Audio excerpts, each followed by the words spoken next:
Estamos começando mais uma edição do programa Urban View, um novo olhar sobre as cidades. E o nosso convidado de hoje está aqui ao meu lado, é Cláudio Alencar, presidente da Laris, que é a Latin American Real Estate Society. Cláudio, como vai? Tudo bem?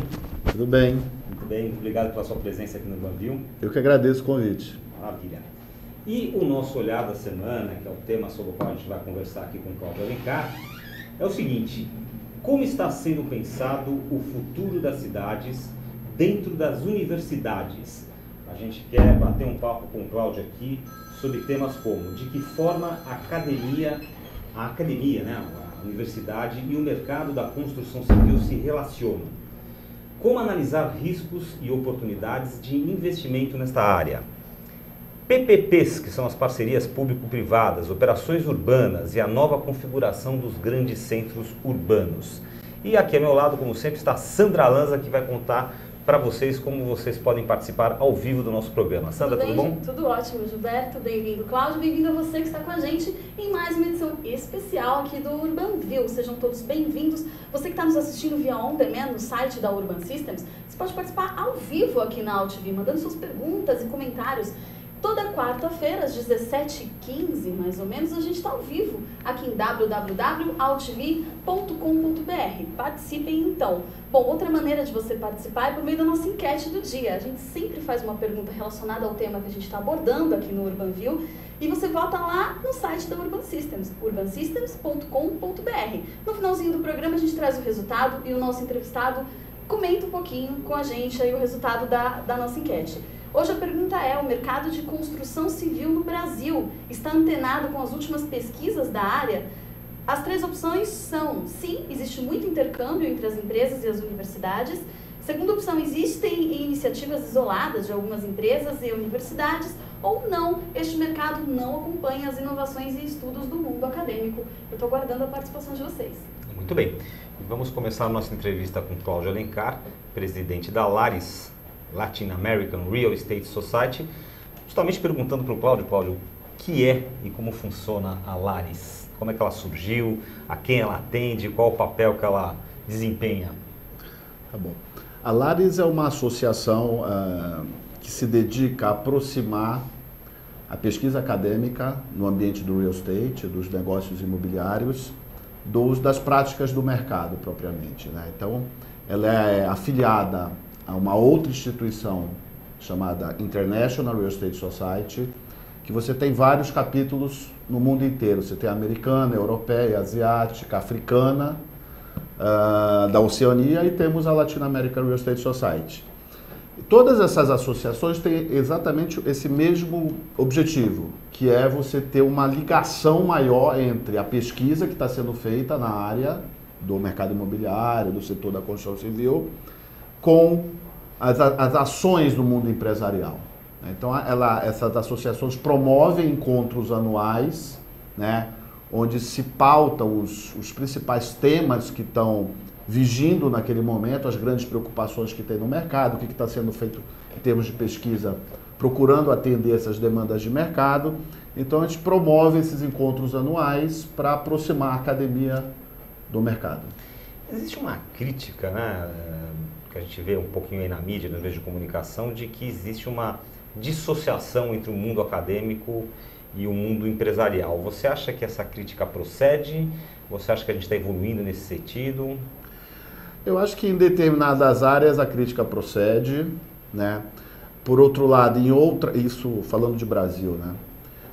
Em outras já se tem essa visão de que é necessário fazer uma aproximação da academia com o mercado, em particular naquelas disciplinas onde você tem uma aplicação quase que direta da produção do conhecimento, e certamente os temas de mercado, economia, finanças, né, administração, engenharia, são áreas que você não pode estar longe da realidade econômica, da realidade dos mercados. Se você quiser fazer uma pesquisa com qualidade e que tenha relevância para a sociedade, você tem que ter esse link forte com as empresas, que é lá que estão os problemas e é lá que a sociedade nos paga para atender essas próprias demandas do mercado e das empresas. Em particular no Brasil, na área de real estate, a gente tem feito um progresso, a gente tem trilhado um caminho que vem melhorando a interação das empresas do mercado de construção, das empresas de real estate, com os estudos acadêmicos, mas a gente ainda tem muito que trilhar. A Lares, ela congrega, digamos assim, diversas instituições de ensino, diversas instituições do mundo acadêmico, ou tem alguma instituição em especial que está mais presente ou que coordene esse processo? Não, na verdade, assim, a Lares, ela tem vários dos seus membros, são professores de várias universidades no Brasil. Tá, então os membros são professores, normalmente? Tem professores e profissionais também do mercado. As universidades são membros ou os professores? Os professores. As universidades normalmente apoiam. Por exemplo, eu sou atual presidente da Lares, sou professor da Escola Politécnica da USP, dentro do Departamento de Construção Civil, né, da Poli, e o departamento e a escola apoiam bastante a nossa ação dentro da associação, porque a Escola Politécnica tem uma tradição longa, inclusive, de fazer ensino e pesquisa olhando para o mercado, olhando para o método científico, para a pesquisa de alto nível, mas procurando direcionar essa pesquisa de modo a atender demandas reais da sociedade brasileira. A Poli sempre teve essa postura, essa atitude. Então, se você tem uma associação que é um canal de comunicação ágil com o mercado, a escola tem incentivado bastante. Mas, em geral, as universidades que lidam com o assunto de engenharia, de negócio, de economia, veem com bons olhos isso e incentivam esse tipo de interação, né? E do outro lado da medalha, que são as empresas, que é o mercado, a iniciativa privada, vamos dizer assim, acho que duas subperguntas. A primeira seria, empresas do Brasil inteiro, porque a gente tem construtoras, por exemplo, construtoras fortes no Norte e Nordeste, no Centro-Oeste, no Sul do país, aqui no eixo Rio-São Paulo. Essas empresas, elas participam ativamente disso? Elas procuram ou são mais procuradas? Como é que você vê, como é que você vê essa participação das empresas na Lares? Olha, o universo do setor da construção civil é um universo bastante heterogêneo. Você tem empresas bastante maduras, bastante grandes, né, empresas de capital aberto, que estão em sintonia com as melhores práticas, e você tem empresas muito pequenas, empresas que estão no início de um processo de desenvolvimento, né? Então, a gente tem um contato maior com as empresas que têm uma preocupação, já estão consolidadas no mercado, procuram melhorar os seus processos gerenciais, a inovação tecnológica dos seus produtos. Então, essas empresas que estão mais avançadas, que em geral são as maiores, que têm mais recursos, têm mais acesso ao mercado de capitais, têm uma relação, um trânsito fácil com o mercado financeiro, então elas conseguem recursos, mais pessoas também, mais recursos humanos. Mais recursos humanos, sem dúvida. Então, essas empresas têm se aproximado da Lares, a gente faz os eventos, boa parte do custo de desenvolvimento desses eventos é custeado com patrocínio das empresas, né, grandes empresas, né, os nossos patrocinadores têm interesse em incentivar a pesquisa acadêmica e eles têm contribuído bastante. Agora, se você abre o leque e olha para as empresas de menor porte, que não estão nos grandes centros urbanos, essas empresas ainda têm uma certa dificuldade, sim, de se aproximar das universidades. Agora, Cláudio, você está falando dessa dificuldade, dessa aproximação. Que ferramentas a Lares utiliza para conhecer realmente que existe essa possibilidade de integração entre o meio acadêmico e o meio profissional? Como é que vocês fazem isso? A gente procura divulgar as atividades da Lares da melhor forma que a gente consegue, né? A gente procura atender as demandas que surgem na Lares, ou mesmo lá no núcleo de real estate da Poli, com igual cuidado, seja uma grande empresa, seja uma pequena empresa, seja um grande empreendedor, um pequeno empreendedor, né? Procuramos conversar e ver o que é possível de oferecer algum tipo de auxílio, seja indicando publicações, trabalhos que já estão disponíveis e que eventualmente podem ser de utilidade para aquela empresa, naquele caso em particular, seja propondo cursos em company, a gente faz com razoável frequência isso, Nós temos um MBA que é bastante consolidado lá na Escola Politécnica, então isso serve também para você ter um treinamento, né, uma melhoria da ação profissional no âmbito do mercado imobiliário de construção civil. A gente procura divulgar isso com bastante intensidade. Nós temos algumas publicações, né, que procuram mesclar um pouco do que está sendo feito em termos de pesquisa na universidade, o que está acontecendo nos mercados. Então a gente procura divulgar isso também com bastante amplitude. No Brasil inteiro a gente tem, né, digamos, relações, né, com empresas e pessoas e profissionais do Brasil inteiro. Então tem alguns canais aí que a gente procura usar com... Deixa eu fazer uma pergunta difícil agora, mas eu acho que Todas foram difíceis até. Para que quem está nos assistindo possa entender um pouquinho melhor o papel que a Lares representa, você poderia destacar um ou mais temas que você julgue relevantes, que estão sendo pesquisados no mercado do real estate? Assim, no caso, olha, teve um tema X que ajudou muito, que foi assim que aconteceu, que isso impactou no mercado, para mostrar um pouquinho para quem está nos assistindo que tipo de trabalho exatamente a Lares está fazendo. Tá, deixa eu deixar uma coisa um pouco mais clara aqui, que eu acho que talvez tenha ocorrendo uma pequena confusão. A Lares em si não faz pesquisa. A Lares é uma associação que divulga as pesquisas, seja através dos eventos, seja por meio de periódicos e publicações. Quem faz as pesquisas são as universidades.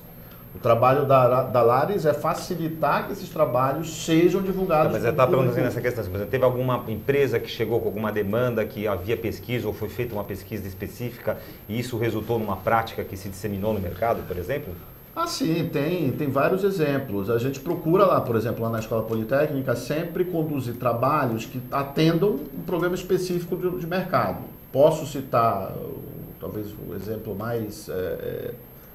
talvez conhecido no mercado hoje, do nosso ponto de vista, que a gente criou um sistema de certificação da qualidade de edifícios comerciais, né? E a criação desse sistema foi uma demanda que o mercado tinha, e a gente estruturou esse sistema de classificação a partir de uma dissertação de mestrado de uma aluna nossa, né? Então ela desenvolveu, digamos, uma parte conceitual, né? E submeteu uma série de questionários a especialistas do mercado, né, através de uma metodologia especial que busca uma convergência de opinião. Então, o trabalho foi feito meio que a quatro mãos, academia e mercado, né? Então, resultou numa matriz que classifica edifícios comerciais no Brasil. Só para te dar um exemplo mais evidente, que talvez seja o mais conhecido que a gente pode citar, mas tem inúmeros outros, né? Quer dizer, a gente reconhece uma demanda no mercado, desenvolve um trabalho com um substrato científico e, na medida do possível, esse trabalho é utilizado para dar uma resposta às próprias demandas que foram formuladas no seio do próprio meio empresarial. Tá. Você falou aí que você tem, a Lares se utiliza de algumas ferramentas, né, entre elas eventos, né? Sim. E a gente tem aqui que vocês promoveram agora a 13ª, né? Número 13 já. Já. 13ª Conferência Internacional da Lares, que aconteceu agora no mês de setembro em São Paulo. Sim. Quais foram as principais discussões? Como é que ocorreu esse evento? Como é que foi a participação? Conta um pouquinho, faz um balanço para a gente dessa conferência internacional. Tá. Deixa eu explicar então como é que funciona em geral os eventos da Lares e das suas sister societies no mundo inteiro.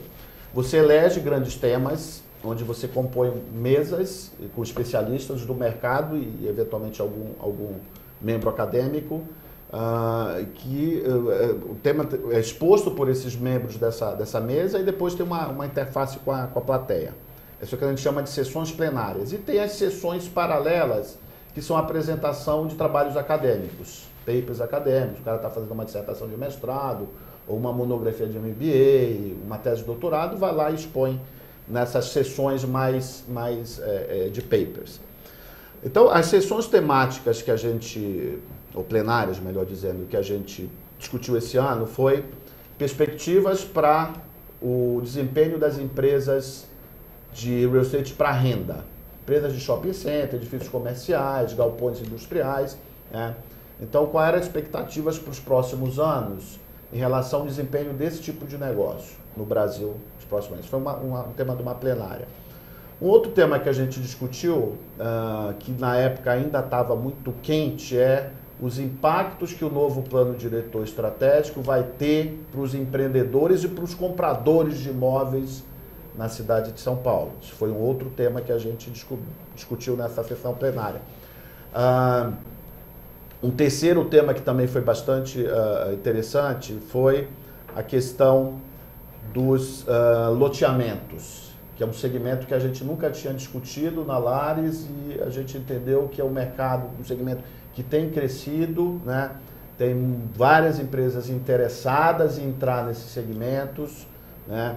Então a gente convidou alguns dos principais agentes de mercado, né? As grandes empresas que atuam nesse segmento, para falar quais são as perspectivas, as expectativas, a experiência que elas já tiveram nesse segmento de loteamentos. A gente também discutiu um pouco a questão da evolução dos preços, né? Preço dos imóveis nas principais capitais, como que isso tem afetado o poder de compra do cidadão, né? Porque a gente percebe claramente que o preço dos imóveis na maior parte das cidades brasileiras tem crescido acima do crescimento da renda das pessoas, né? Então isso tem um impacto negativo no poder de compra das pessoas que buscam o seu imóvel residencial. Como que isso afeta o projeto, as dimensões, a localização do imóvel.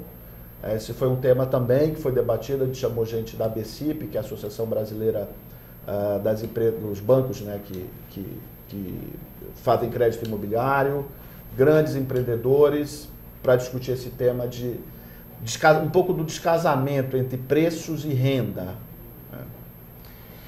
Inclusive nessa questão, Cláudio, tem uma pergunta aqui que a gente já abordou em algumas outras edições do Banview, que é a tal da bolha imobiliária, né?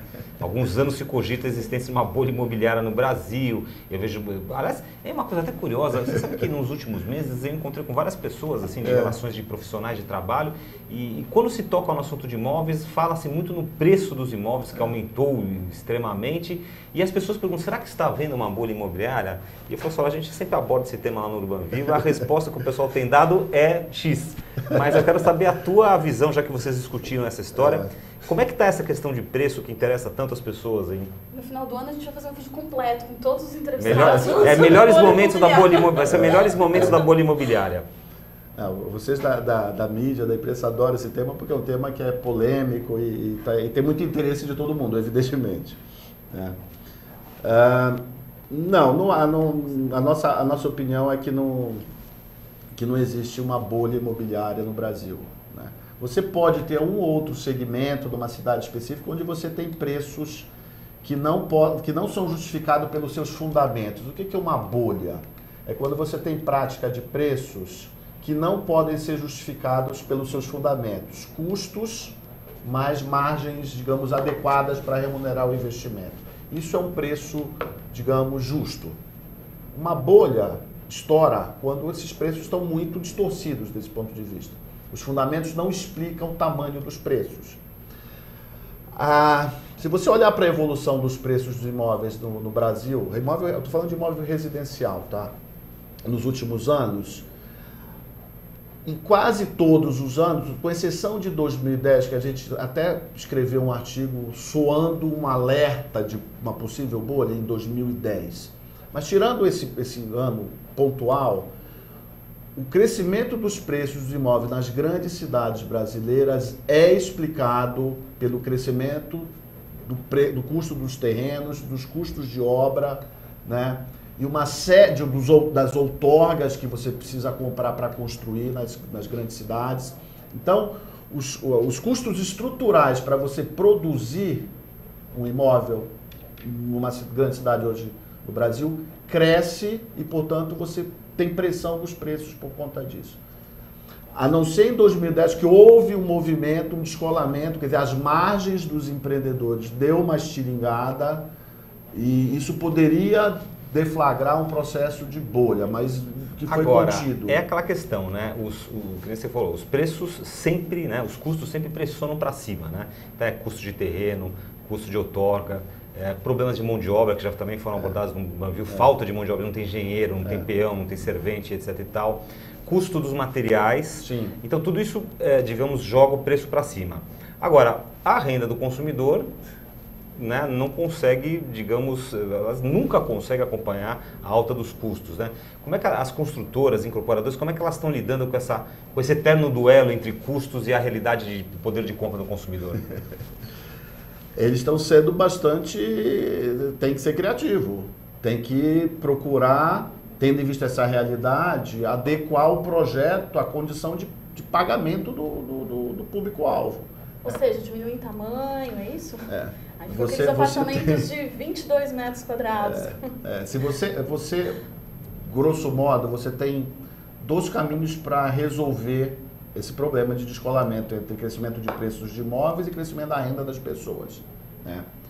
Uma coisa é você manter os lançamentos nas principais áreas, nas áreas mais nobres, mais bem servidas de serviço e de transporte público, inclusive, né?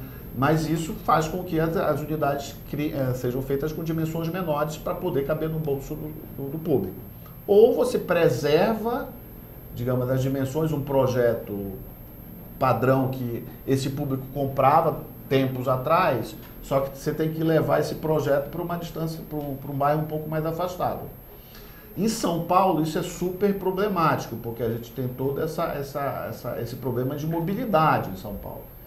Então, o que tem acontecido para determinados públicos, as pessoas estão preferindo morar em apartamentos menores, porém bem localizados, do que em apartamentos maiores em bairros mais distantes. A gente também vê movimentos das construtoras, né? Uma dessas grandes incorporadoras e construtoras pegou agora recentemente uma grande área ali na Urbano Marquete, ali na Lapa, né? Na Urbano Marquete é uma avenida paralela à Marginal do Tietê, e estão lançando lá que eles chamam de um bairro praticamente já, que é uma área muito grande, cabe muito prédio, e mostrando as vantagens, a gente vê pela propaganda, etc., tentando mostrar as vantagens para o público, as vantagens de morar lá, que é uma região nova, uma nova fronteira, etc. e tal. Quer dizer, elas também buscam pegar áreas que antes não eram valorizadas. Isso aconteceu aqui na região também ali próximo ao Ceasa, ao Ceagesp também, né? Que se lançou muito prédio ali, que era uma região de casas e pouco galpões. lançamento, é verdade. Às vezes você encontra algumas regiões aí que você ainda consegue comprar terrenos a preços competitivos e viabilizar aí empreendimentos para um público de renda média, digamos, né? Mas a continuar essa tendência de crescimento de preços recorrentemente bem acima do IPCA, que em geral é o índice que mostra como que a renda das pessoas evolui em média, né? Você vai ter esse processo de encolhimento das unidades ou afastamento, conforme for o caso, né? Cláudio, como é que o mercado de real estate está encarando os desafios urbanos que chegam aí com crescimento desordenado, trânsito terrível, supervalorização dos terrenos bem localizados que você citou, falta de infraestrutura em algumas regiões? Como é que vocês estão analisando essa questão? Esse talvez seja hoje o principal problema do setor, né?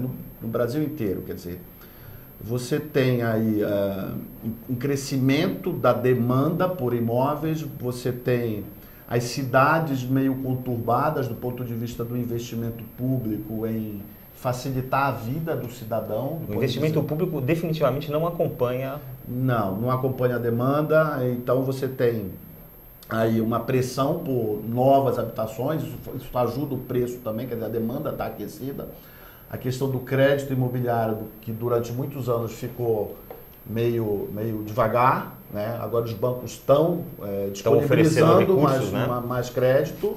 Então as pessoas, isso é compensado um pouco aquela perda de poder de compra que a gente vinha falando em relação, devido, né, a esse descolamento entre preço de imóvel e renda, foi amenizado com a expansão do crédito, quer dizer, você tem hoje prazos mais longos dos financiamentos e taxas menores, então isso dá uma condição de endividamento para o comprador melhor do que tinha tempos atrás.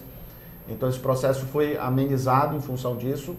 Os bancos têm cada vez mais interesse em fazer crédito imobiliário para o comprador, porque é um tipo de crédito seguro, de longo prazo, traz uma série de outros produtos acessórios para o banco, o cara começa a ter cartão de crédito, seguro, enfim.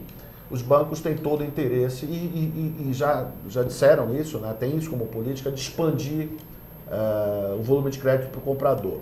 Então, você tem uma junção de fatores aí que te levam para a seguinte questão. Você só vai conseguir melhorar as moradias, o acesso à habitação com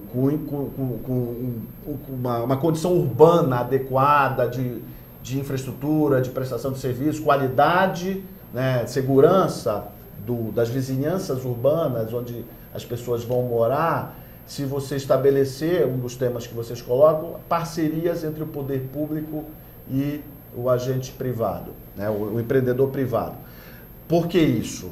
Porque o governo, em geral, em qualquer uma das esferas, não detém capacidade de investimento suficiente para atender as demandas de infraestrutura, seja urbana ou seja econômica, que o Brasil tem hoje. A gente tem uma pergunta exatamente sobre isso aqui. A pergunta é a seguinte: a parceria entre as esferas pública e privada acontece de forma eficaz no Brasil?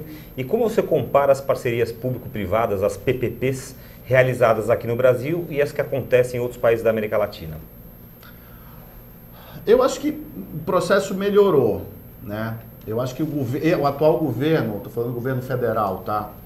Começou com o processo de concessões, de privatizações e de parceria público-privadas de uma forma bastante cuidadosa do ponto de vista do Estado. Quer dizer, eu acho que houve um pouco de exagero aí no que se cobrava do setor privado, do ponto de vista padrões de remuneração, contraprestações pequenas que o Estado deveria dar, enfim, uma série de atitudes e ações do governo que dificultaram a atratividade para o investidor privado. A gente está falando primeiro de infraestrutura econômica, né? Rodovias, portos, aeroportos, esse tipo de coisa que está voltando a acontecer no Brasil por durante muito tempo.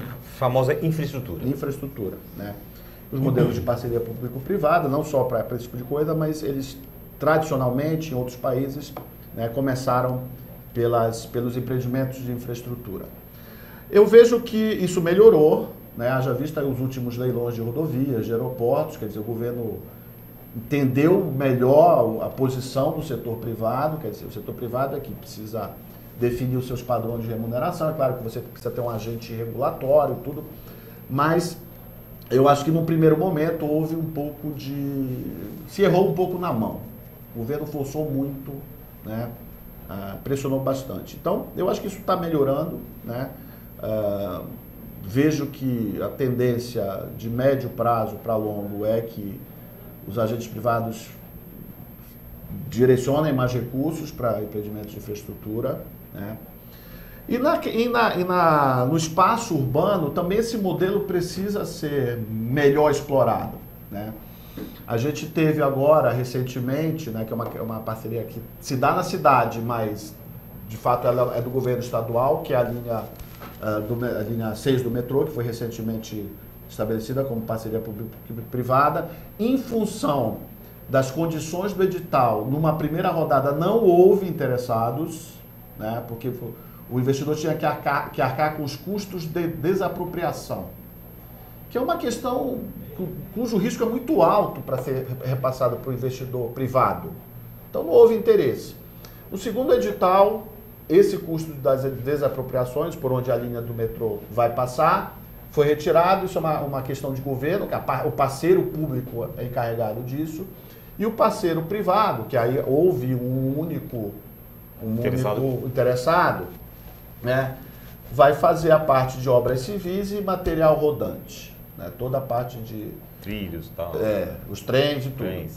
Só que, como só teve né, como é que funciona o sistema de parceria público-privada? Ganha aquele que ofereceu o maior deságio na contraprestação pública. Porque alguns empreendimentos não têm viabilidade para o investidor privado per se. Então o governo oferece uma contraprestação pública. Ele calcula lá um valor. Se você tiver mais do que um interessado, o maior deságio em relação à contraprestação pública, ou seja, o governo vai ter que desembolsar menos recurso para fazer a parceria, vence. Como só teve um, o deságio foi zero. Então a contraprestação pública que o governo do estado estabeleceu é a que vai prevalecer porque só teve um interessado. Quer dizer, o grande segredo de você ter mais interessados, mais competição nesse tipo de parceria é você fazer primeiro um edital que tenha consistência do ponto de vista da visão do investidor privado. O investidor privado não pode enxergar muito risco, senão ele se retrai. Se você quer mais gente participando para promover, digamos, o maior deságio, né, em relação à contraprestação pública, se a gente está falando de parceria público-privada, você precisa ter um bom edital, as cláusulas precisam estar muito claras e deixar muito bem definido quem assume que tipo de risco. Houveram muitas críticas nesses editais, principalmente do governo federal, na acusações que o governo, na verdade, quer reinventar a lei de mercado, né, e quer estabelecer um mercado que só ele julga interessante, né? Muito bem, agora vamos falar um pouquinho de tendências no mercado de real estate, né? No que os investidores estão interessados, comercial, residencial, prédio para aluguel, prédio para venda, vertical, horizontal, alta renda, popular, enfim, tem aí, que nem você falou, um mercado muito heterogêneo, né? E quais são as apostas aí para 2014? Vamos falar um pouquinho de perspectivas para 2014. Tá. Eu acho que a gente tem que segmentar, não dá para falar que existe as coisas não acontecem em geral no mercado de real estate de uma forma igual em todos os segmentos. Tem segmentos que estão mais problemáticos, tem segmentos que não estão problemáticos e tem segmentos que têm boas oportunidades, né? Onde tem ainda baixa oferta de empreendimentos relativamente ao que existe de demanda. De um modo geral, a gente, nos grandes centros urbanos, e aí vamos falar de Rio e São Paulo, para edifícios comerciais, a gente vai passar por uma fase complexa, né? Houve muita oferta recentemente? Vai entrar bastante, tem um monte de coisa entrando no mercado e a perspectiva é que em 2014 entre mais um volume grande de oferta e você não tem uma demanda aquecida, por conta inclusive do comportamento macroeconômico, né? Então, aliás, o mercado de imóveis comerciais e macroeconomia tem uma correlação quase que perfeita. Tem uma defasagem, evidentemente, mas quando um vai bem, o outro vai. Quando um vai mal, o outro também vai. Então, o que a gente está passando é isso. Quer dizer, a economia brasileira não ensaia um crescimento mais robusto, né? E a expectativa é que para o próximo ano isso não vai acontecer, né? Também, a gente vai ter um crescimento muito pequeno, né? O PIBinho, famoso PIBinho. As melhores projeções falam em 12%, né? Se tanto, mas enfim. Isso não vai ser suficiente para absorver toda essa nova oferta que está entrando nos principais mercados. Então a gente vai entrar, esse mercado aí trabalha em ondas, é um mercado cíclico por natureza, sempre vai ser assim. Então a gente está naquela onda, né, declinante. A gente está entrando numa fase e a grande dúvida é quanto tempo isso vai durar.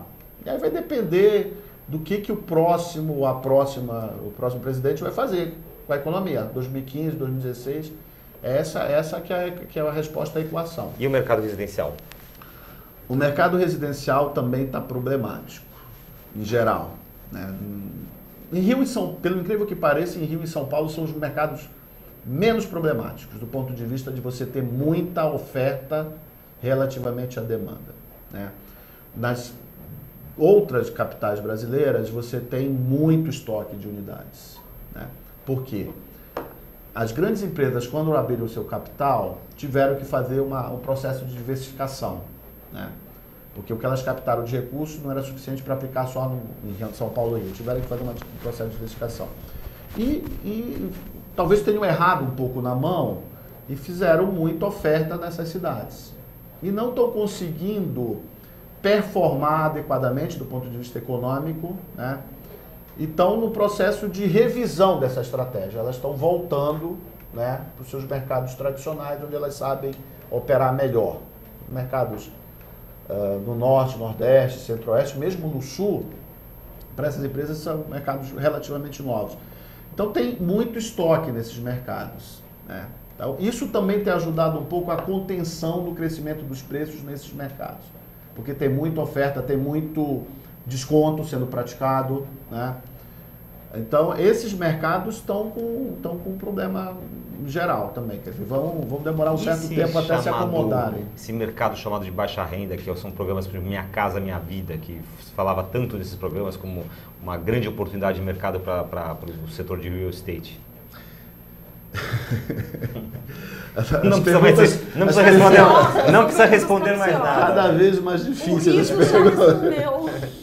Não, esse mercado também ele é caracterizado pelo seguinte: ele tem uma enorme demanda, todo mundo enxergou que o risco de demanda não existe e realmente não existe, né? Porque a demanda é muito grande e sempre vai ter mercado para esse tipo de público.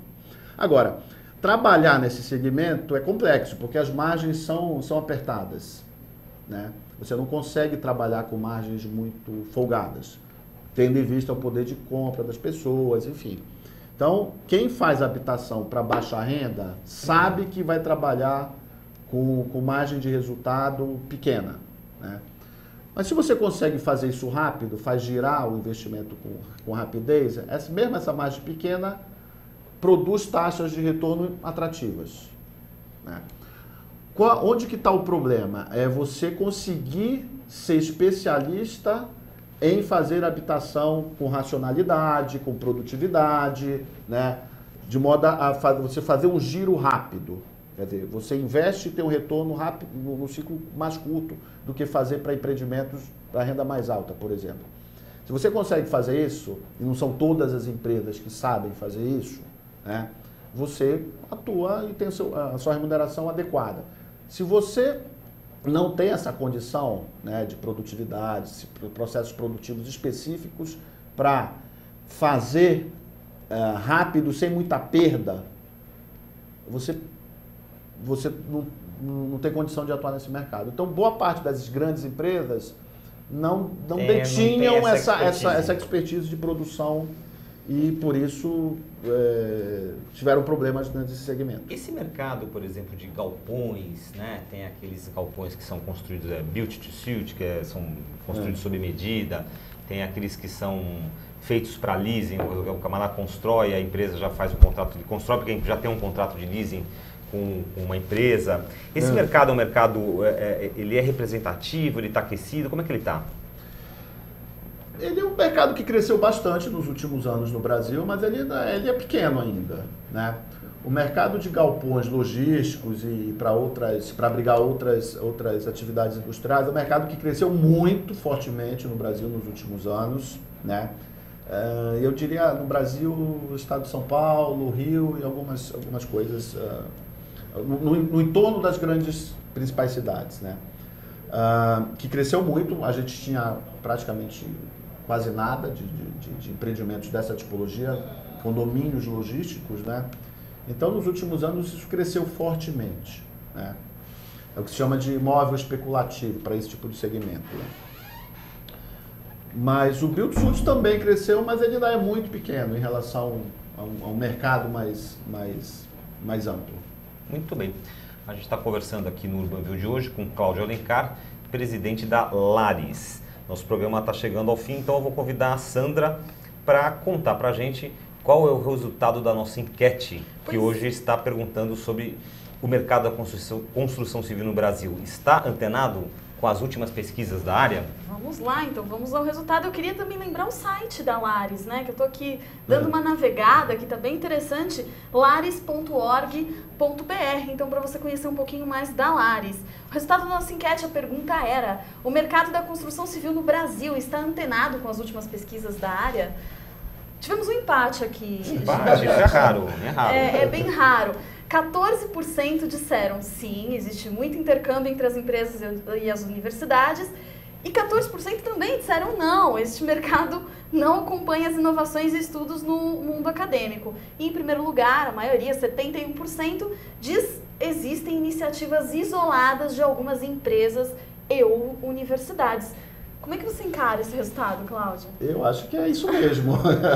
São mais iniciativas isoladas. Reflete a realidade. Reflete bem a realidade. Eu acho que a maior parte é isso mesmo. Tem iniciativas isoladas. Tem empresas que se aproximam de algumas universidades, sem dúvida nenhuma. Maravilha. E agora também eu vou convidar a Sandra Lanza a contar para vocês, em primeira mão, quem será o nosso entrevistado na próxima edição do Urban View na quarta-feira que vem.